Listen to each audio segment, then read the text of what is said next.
Welcome, everybody. My name is Lynn Lantier. I'm a program officer at the Conseil des Arts et des Lettres du Québec. And today we've gathered a group of people who have served on various juries. They will share with you their experience and give you some tips on grant applications. It's my great pleasure to introduce to you Alison Crawford, graduated in dance from Simon Fraser University and performed with the Karen Jamieson Dance Company in Vancouver, as well as with Montanaro Dance in Montreal before joining the Cirque du Soleil. There she worked as senior artistic director with creators such as Daniel Finzi-Pasca and Franco Dragon on productions such as Corteo, Bazaar, Curious, Luzia, and Ovo. Alison also spent a year in Santiago, Chile with Cirque du Monde, a Cirque du Soleil offshoot that stages circus workshops for youth at risk. Welcome, Alison. Thank you for being here. Hello, everyone. Nice to be here too. Thank you. Brenda Kiesel is a writer, filmmaker, and storyteller. Her award-winning fiction, Wanker, garnered cult status and rave reviews. Her blog, Burns the Fire, has been showcased by WordPress as one of its best 5 times. She is currently working on The Village, a virtual gathering space for global storytelling, as well as a book called Some of My Best Friends Are Old Men. Welcome, Brenda. Hi, great to be here. Thank you. Mark Patterson is the author of 3 short story collections. The most recent is titled Dreamers and Misfits of Montclair, in which he introduces the town of Montclair, a fictional yet familiar suburb of Montreal. In 2020, Mark's story To Disappear Around Here was named runner-up for the Puritan magazine's Thomas Morton Prize. Hello, Mark. Hi there. Thank you very much for having me. Handy Monstepop-Hyacinthe is one of the leading forces in Quebec's urban dance community. Specialized in popping, he has traveled throughout Canada, Europe, and Asia to perform, teach, battle, and judge. He's the first and only triple winner of the international dance competition Popping Forever, based in Amsterdam and Osaka.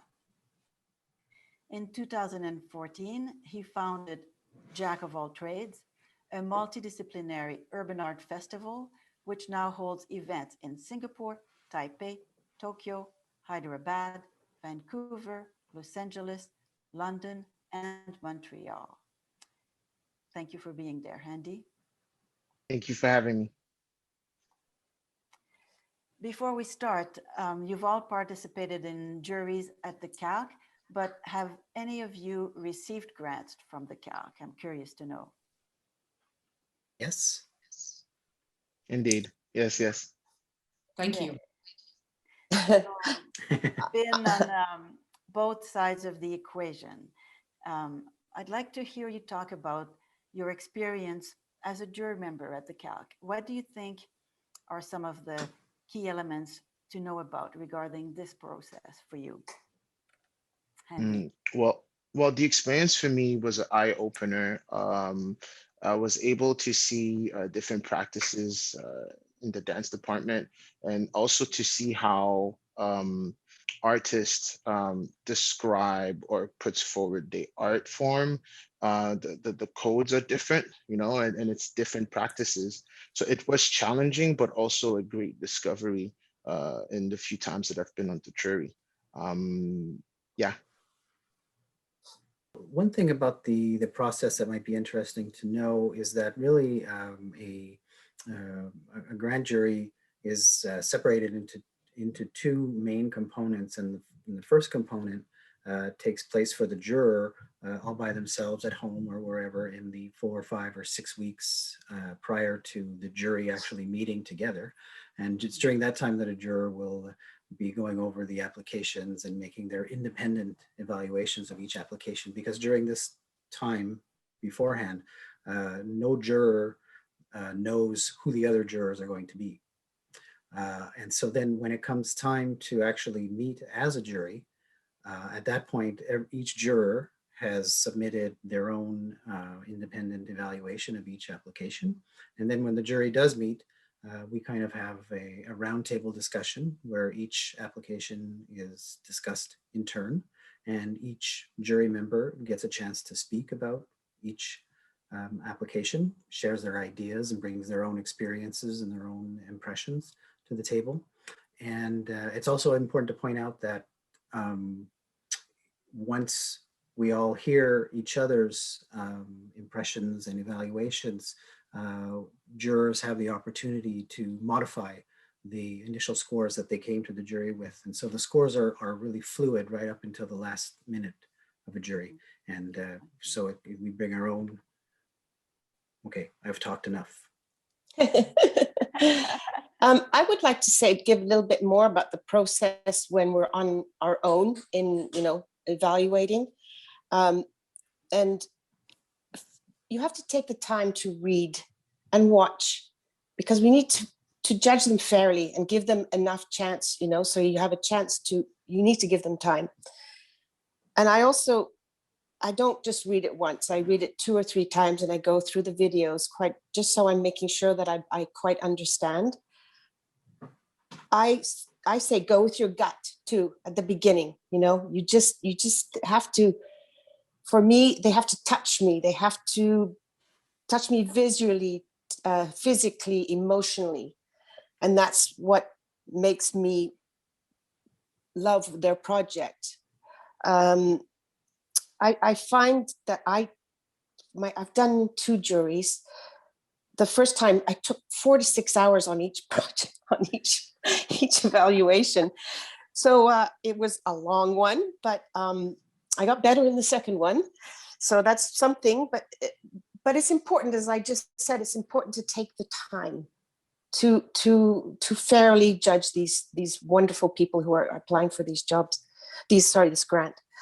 What else did I say? I also do a lot of research on the collaborators, because I find that it's very important to know who the collaborators are, of who's supporting them in their project, and that helps a lot to say what is the project as well, because that will help to understand the people that the collaborators they're using will help to understand more about their project. Okay, I can stop there. I could go on, but I'll stop. We'll be back. Yeah. Well, I really like what you said about, the 4 to 6 hours, because it certainly can, when we know as artists ourselves that we care so deeply about the work. And Yep. so we want to show the same care to the Yep. artists who are applying. And so on that note, I'll talk a little bit about it more later, but I would certainly suggest that people keep it as short and to the point as possible, because we really do care. But the longer the application, the more energy it takes, the more time it takes. So that's not necessarily a positive. My experience, I've done it quite a lot, and tons and tons of reading and watching, which can be very enriching. I definitely try my best to take good notes. I don't know about the other departments, but in cinema, there's always loads and loads of applications. So you want to, it's hard to always remember every single project. So taking good notes is really important. Pacing ourselves is also really important. And more than anything, I think I would say, don't overthink, trust your instincts. Yes. And how about when you're looking at all these applications, there are large numbers of applications. What are some maybe key elements that make them stand out? Are you able to point to some elements that make an application stand out? Often artists ask us, what can I do?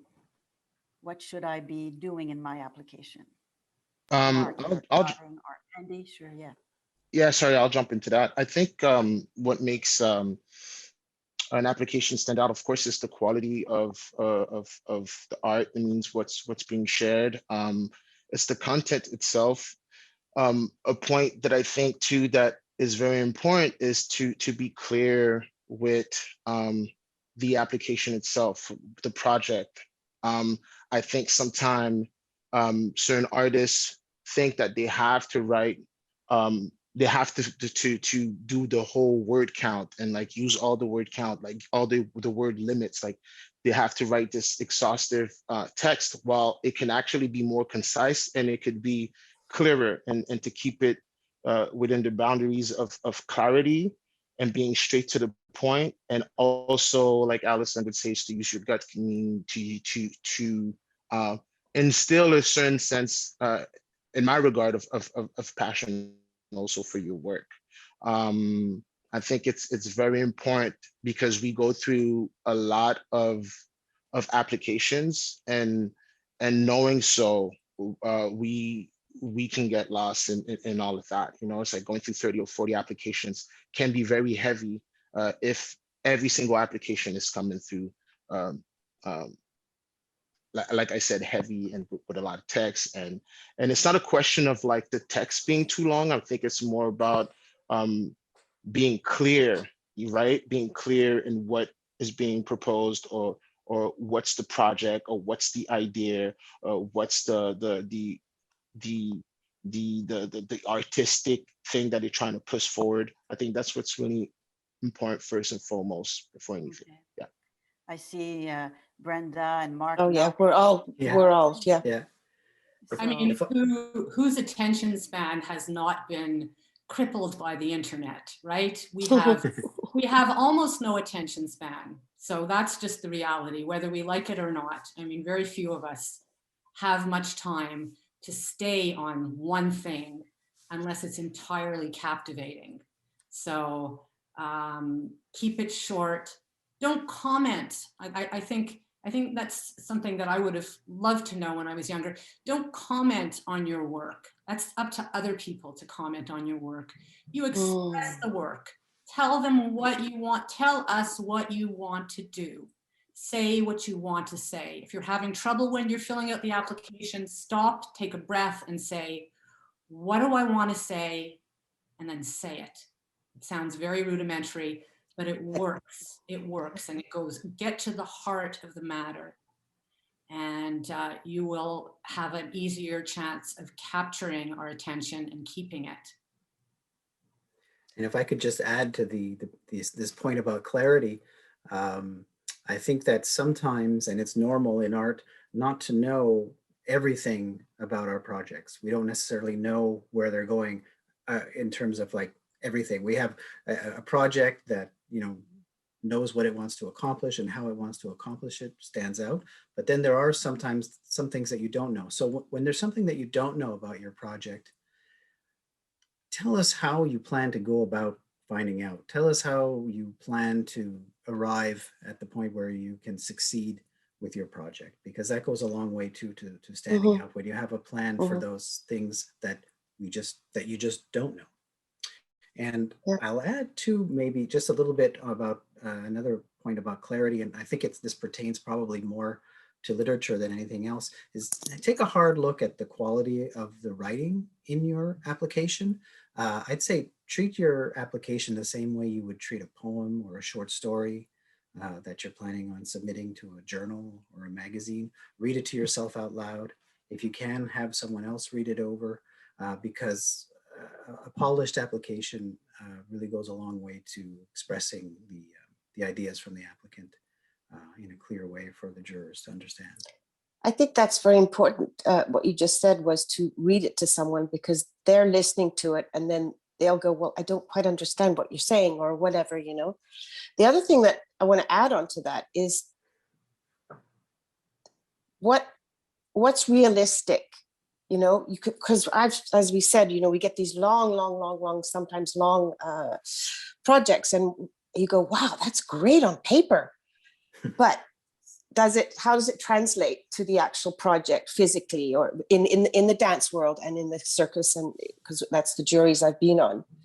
So that's something, just make sure that it's really realistic. I would add to this being realistic too, is everything related to the schedule. I mean, it's like Oh, simple yeah. things, right? Like the schedule, the budget too, it's just making sure that it does make sense. Why is there this this this pay for this person and that person and so forth and so on? Does it make sense in your budget? Does it make sense also with the calendar of your project? And also the collaborators too. We do check that. We watch and see, okay, it does it bring weight to your project? Does it make sense? Does this person have the experience to help you in this process, right? Like if you're looking for a filmmaker, let's say, and you're in dance and you have a filmmaker that's helping you in this project, does this person have a certain experience? Did this person do anything with dance before? And so forth and so on. We pay attention to all those little details that do make a huge difference in certain applications. Sometimes certain applications do lose certain points because of that. The project is fantastic, it's a great project, but all those add-ons, those things that we have to ask, budget, collaborators, the calendar of your project, if it's not on point, it may hurt your project, it may hurt your application. How about support material? I'd like to hear you talk about how big or little the influence, the impact of the support material. What's important about it? I think it's very important because, as you see, its visuals really speak to us and we can see it. So to be able to see how you move, how you juggle, how you, your special art form, we'd like to see that, to see who you are. And also if you have any videos on your work that you're presenting or past work that you have done, that really helps us to understand who you are. So the support material is really speaks loud. Yeah. In terms of, go ahead, Brenda. No, please. Okay, thanks.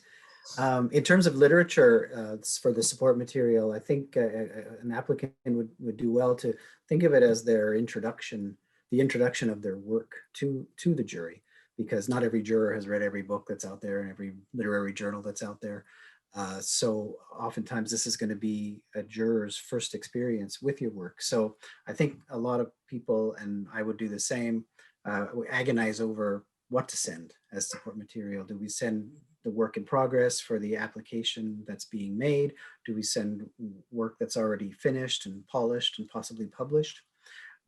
At the end of the day, the applicant is going to know what's the most appropriate thing. If maybe something from the work in progress that really helps illustrate what you've already described in the project description will be appropriate. But on the other hand, it's perfectly fine to send unrelated material that's polished and finished, possibly published. And there's a third option, is to send a little bit of both. We don't have to be overwhelmed with quantity, however. We just want to see quality work or work that illustrates your project description, and it doesn't have to be reams and reams and reams of paper. We just want to see quality. Yeah, I agree with all of what you just said. And in cinema, I'd just like to add a couple of things. One is I think support material is really important and can sometimes, on a rare occasion, actually tilt the jury in your favor. If there's questions about the work that you've submitted, or if the work that you've submitted is still in early stages, it helps us to see that you've done other works and brought it to completion and full maturity. But a lot of people, I wanted to mention before that I think there was one jury I was on where we had 81 projects, just to give you a sense of how much material we were going through. So if we've got 80 projects and you give us a bunch of support material for one applicant, which might include 2 or 3 feature films, I would definitely suggest that you point us in the direction of a scene. It's very easy. Just give us a time code and we will go in there and just show us what you think would really relate to the application that you're making. I'd also say I saw a number of, not that many, but enough to notice that people were sending in their sort of director's reels. And while a director's reel can be really fun and give you a sense of, what they're capable of visually, it doesn't tell us what you're capable of dramatically or comedically. It's too fast. It's a teaser, it's an ad. And that doesn't give us a sense of the depth of your work or the richness and the way that you're able to master it.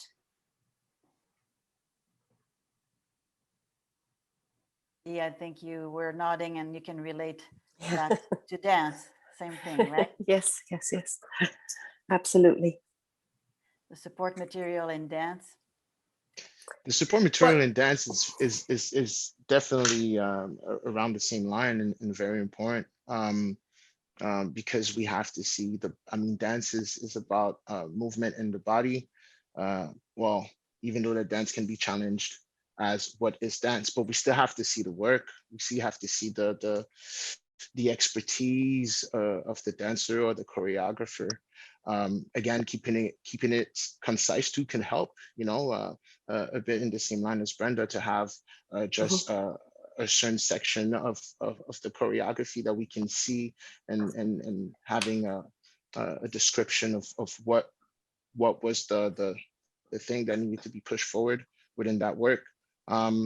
But definitely it does help, and has created a tilt in certain decision. When you see the work, you would see somebody coming through with an application that let's say is average, but you can see the work, the dancing work of the dancer. You can see the way that they move. You can see how powerful they are with their choreography, and then you put two and two together, you know. I think it is as valid as the application itself too. There's also other supporting material that's asked for too, and that's the CV. And you know, that helps us to also know where you've been, and which is really great to see your experience and who you've worked for. And also the CVs of the collaborators are also very important to see. That helps us as well. And I know people have said this a lot, always keep your CV, again, simple. I don't want, or we don't want 6 pages, because then we lose it, you know. Because in where I am, and it's the same thing, you know, when you're trying to hire artists and stuff, you've got hundreds of them, and you want to be able to just show that to us, and we can see you right away, even on 1 page. That helps. And if I could just add to something that you said in terms of support material and collaborators, I love to see new talent, people who are just starting out. I mean, some of the most brilliant scripts or films I've seen are first films, but if as a juror I'm feeling iffy about this filmmaker's ability to bring it home, to bring it all home, looking at their collaborators will really help. So if you've got someone with little to no experience, but brilliant ideas, and then they're surrounded by at least a few key experienced collaborators, that gives me more confidence to want to fight for them. Yeah. So to conclude, perhaps one last word of advice from each of you, for future applicants, perhaps it's their first application or not, what could be one word of advice? Yeah, sure. One bit of advice I'd give is to just try to be really honest, and especially with yourself when you're filling out a grant application and writing up your project description. Because the kind of sincerity that comes out when you're honest with yourself will definitely translate into your application. And I can't quite put my finger on exactly what it is, but a juror can tell the difference between an application that's really being true to itself and one that is kind of exaggerating just for the sake of impressing. There's no need to do that. Like I said, it's hard to put my finger on it, but one example that I could give is be realistic about your timelines and your work plans. You don't need to tell us that you're going to, just to take an example from literature, you don't need to tell us that you're going to start and complete a novel in 6 months. Just tell us how long it's really going to take. And, you know, and if it is, and if you really can do that kind of work in such a short period of time, give us some examples from your past work that show us how you will be able to accomplish that. But really, just be honest and be true to yourself, and that'll come through with that'll translate over to the jury for sure. So, if I may say, the simplest thing that I could say to all of you wonderful artists out there: take a risk, jump off a cliff. We're here for you. This is a council for the arts. We want to see you. We want to see you push through your dreams. And I cannot help but add, you know, the world is in crisis. And personally, I would encourage artists to please present work that is somehow pushes the envelope and is transformative in nature, because we need a lot of help. And we, the artists, we see what's going on and we reflect it back. And don't be afraid, go for it, and be a part of the transformation of the world.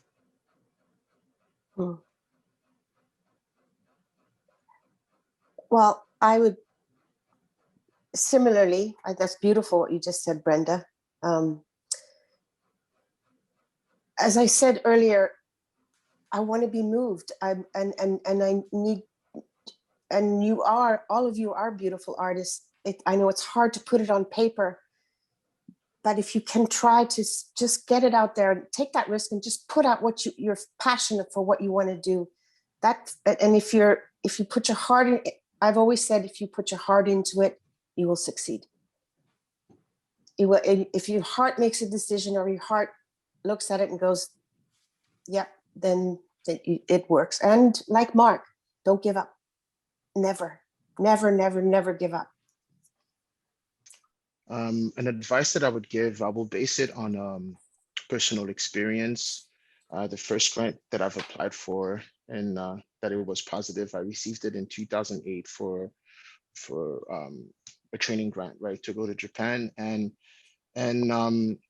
what I did is that before applying, I approached some peers that I knew that they had success with grant applications before.